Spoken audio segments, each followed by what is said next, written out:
జీలకర్ర బెల్లం తోటి తల మీదే చెయ్యి వేసి కలకాలం తోడంటూ మాటివ్వగా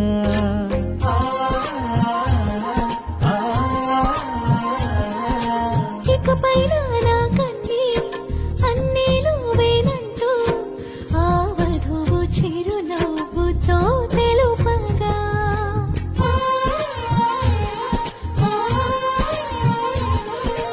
మూడే ముళ్ళనుకుంటే ముళ్ళే కదా, ముడితోనే ముడిపడినే బంధం కదా.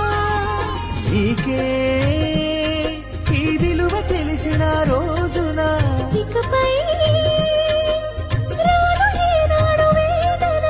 రారమ్మ శుభమంటూ దీవించి వెళ్ళండి, అక్షింతలెయ్యండి.